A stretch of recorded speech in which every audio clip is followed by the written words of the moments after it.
구원의 말씀.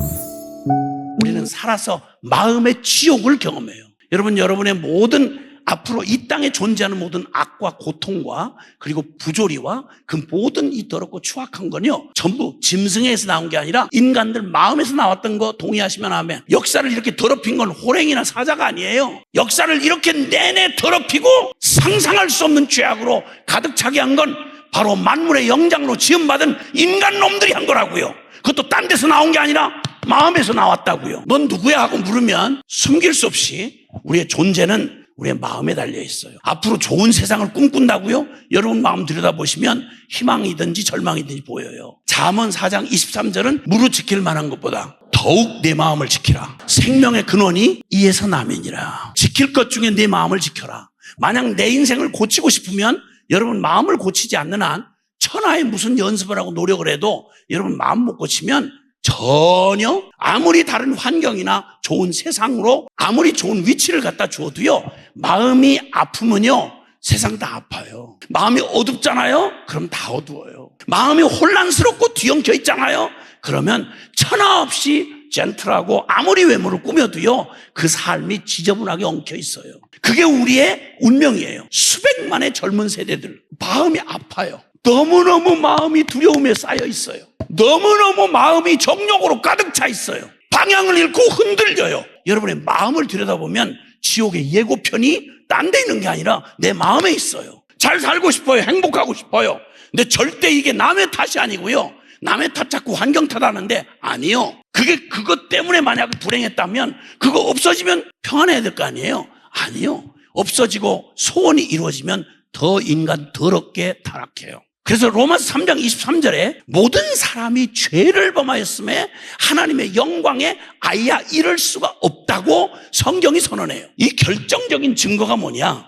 내가 절망적인 존재라는 결정적 증거는 내 상태를 보여주는 건 다른 게 아니고 바로 우리의 마음의 세계예요. 여러분 마음을 정직하게 한번 직면해 보세요. 사회가 부조리하니 여러분 그거 떠들고 있는 동안 그럼 여러분 그렇게 정의로운 시대에 가면 여러분 깨끗하고 정말 반듯하게 사실 수 있겠어요? 다 그 소리 하는 사람들이 다 타락하거든요. 여러분 이 기가 막힌 상황, 이건 남의 얘기가 아니라 내 마음의 상태를 보시면 알아요. 여러분 정말 행복한 사람이라면 여러분 마음 안이 행복해야 돼요. 여러분 진짜 안정적인 사람이고 평화의 사람이라면 여러분이 어떤 상황에 갖다 놓아도 여러분 마음에 평화가 있으면요 흔들리지 않아요. 근데 우리는 세상이 흔들리기 전에 내 마음이 먼저 흔들려요. 세상이 타락하기 전에 내가 먼저 타락해 있어요. 남을 비판하는 동안 나 똑같은 짓을 해요. 제가 한번 저 큰 아주 어마어마한 공업 대단지를 갔는데 엄청난 기계들 그리고 엄청난 작업들이 이루어지는데 통제실, 중앙 통제실을 보여주는데요.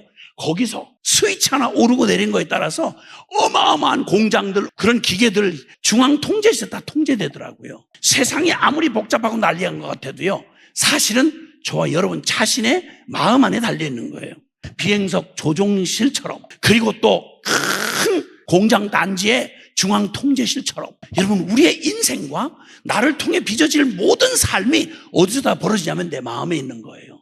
이렇게 중요한 내 마음이라면 이 마음이 정상이면 말할 것도 없는데 성경은 단 한마디로 말해요. 우리의 마음이 얼마나 죄로 무지해졌는지 예레미야 17장 9절에 만물보다 심히 부패하고 거짓된 것은 인간의 마음이라 누가 능히 이를 알리오마는.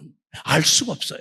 우린 내 마음도 내가 알 수가 없어요. 무지해요. 왜 아침에는 그게 좋았는데 저녁에 갑자기 그게 싫어지죠? 그렇게 사랑했는데 왜 이렇게 증오심이 생기죠? 조금 권력이 생기고 자리를 얻고 하면 왜 이렇게 한결같이 타락을 하죠? 여러분 사실 우리의 마음이 정상이 아니고 죄로 오염이 됐습니다. 성경이 말한 제일 무서운 선고는 저와 여러분의 마음이 그냥 바이러스가 아니고요, 죄의 바이러스에 오염된 거예요. 그러면 죄로 오염이 되고 나면 그 다음 우리는 모든 희망을 접어야 돼요. 로마서 1장 28절에 죄인의 특징이 뭐냐면 하나님을 마음에 두기를 싫어하는 겁니다. 누가 시킨 게 아니고요, 본능적으로 하나님을 마음에 두기를 싫어하는 저주.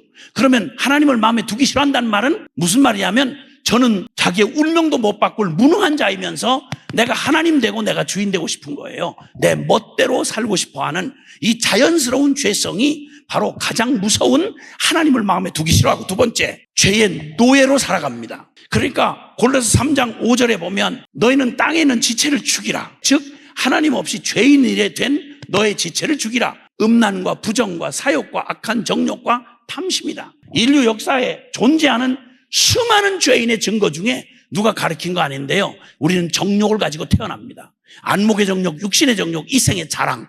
누구라도 아무리 몸부림쳐도 이 태어난 죄의 정욕을 벗어날 수가 없어요. 평생 죄의 종로를 타고 살다가 죄 때문에 죽는 겁니다.